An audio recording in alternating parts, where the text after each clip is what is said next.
Welcome to my first big video about autism and me. Before I start, I need to put out a few disclaimers. First of all, I'm not a professional.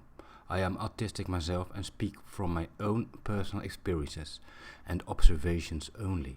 Second, I am learning and understanding more of myself now, and the opinions and insights I have today might not be those in the far future. I do, however, feel I have come to a point where I can start shedding my own light on the matter. And last, I am doing this as a voiceover, as I really could not get my voice recorded properly with my telephone. So with that out of the way, let's start. Before I can talk about how autism has impacted my life, I think it is wise to establish a mutual understanding of what autism actually is. The autism spectrum disorder is a genetic condition which results in a different way of processing information and sensory input in the broadest sense of the word. A much used but also very generalized example is the autist who gets overwhelmed by the sounds, lights and impressions in a crowded bar or social establishment. Autism takes place on a spectrum, which means it's not a single problem, but a broader range of things on different levels. Where one person cannot handle loud noises, the other doesn't mind the loudness, but cannot ignore and get annoyed by the argument 3 tables away. One can have issues recognizing and processing the emotions and expressions of another in a conversation, where others have a hard time handling emotions. Just to name a few examples and variations. And with autism, it's not just one. It's a combination of many smaller and larger issues which makes up the disorder, with a different end result for each person individually, with in the extreme cases the autist unable to communicate verbally. Autists are often confronted with learning issues, not because they might not be smart enough, but because they cannot function in a regular class environment. Already not fitting in, as well as having issues understanding the emotions of others, and or yourself, tends to lead to social isolation or compensating social behavior in order to try and fit in by acting and learning to act a role that is accepted more or forces respect or acceptance, the so-called masking. And on top of that, there are all of those other external stimulations that everybody is bombarded with nowadays. Due to our social positions as outsiders and observers, we tend to develop a strong feeling of social justice and can get upset when rules are broken or things happen which we find unfair. Others have a lot of issues with social interaction and after so many failures start to withdraw from society. While some end up being unable to adjust themselves to the fast changing modern times and changing norms and values. All these issues combined and more often leads to autists being very tired to the point where overstimulation can lead to a crash or a meltdown in order to reset their brain.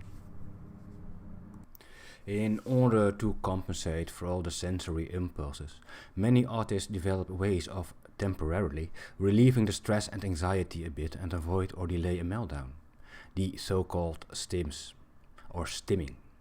Often this means a repetitive behavior which helps lessen the pressure of processing all the information which comes to us.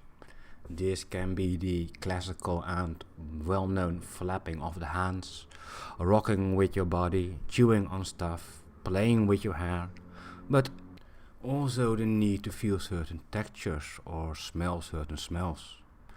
Not all ways of stimming are healthy or socially accepted.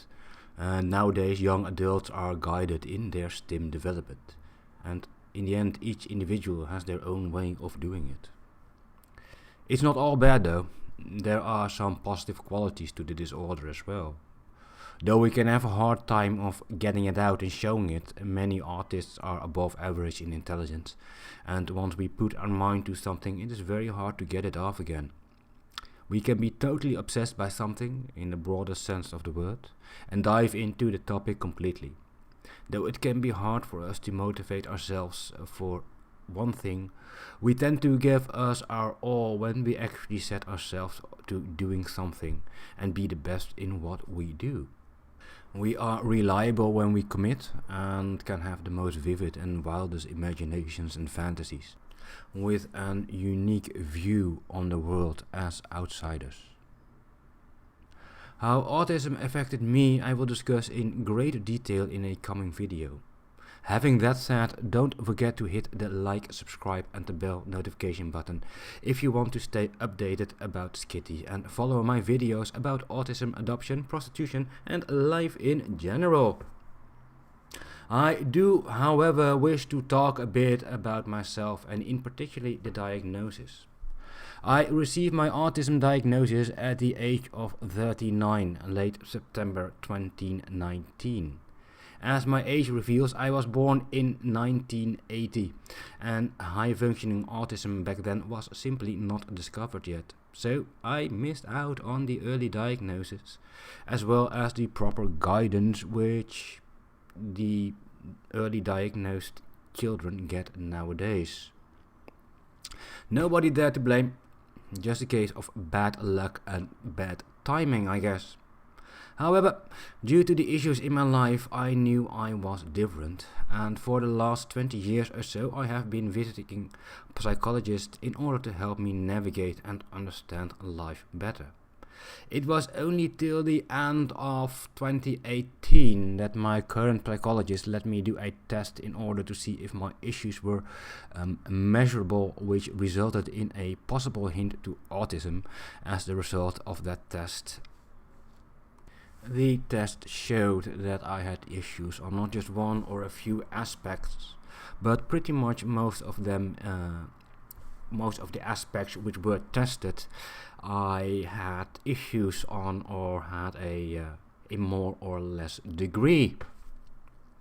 This resulted in an appointment with the Leo Kannerhuis in Amsterdam, one of the organizations specialized in diagnosing autism in adults here in the Netherlands. The diagnosis itself consisted of several interviews with me, my parents and a girlfriend who lived with me for several years during my early 20s. These interviews consisted of questions on how I responded and acted in certain situations in my childhood, when I got older, and the present me. As this is a disorder on a spectrum, they are basically looking if they could tag enough boxes to rule out other disorders and traumas, and be able to put the puzzle that is the autism diagnosis and which makes up the entire spectrum together. This all resulted in the official diagnosis of being autistic, level 1, early June on 2019. I started psychoeducation with a therapist at the Leo Kannerhuis in November 2019, which lasted 6 sessions, as well as a private session for my parents and a session with me together with my parents. Psychoeducation basically means that I was taught how autism works, how my brain processes input differently and in some way completely wrong compared to normal people. And this creates an understanding that puts you in a period of self-exploration where you start putting things into place. Why social things don't work out, or why I can be so tired after social events, or tiny daily issues everyone encounters but don't seem to impact them so hard as it does me. The understanding to why I need to do things I do when I get overly stressed or anxious, or why I am easier motivated to do something for somebody else rather than myself, why relationships with relatives have been tough, while I seem to be more able to talk about myself and the things I do openly to strangers than to them. But I'm going into those things and how autism affects me personally in next Let's Talk video. However, before I end this video, one last thing.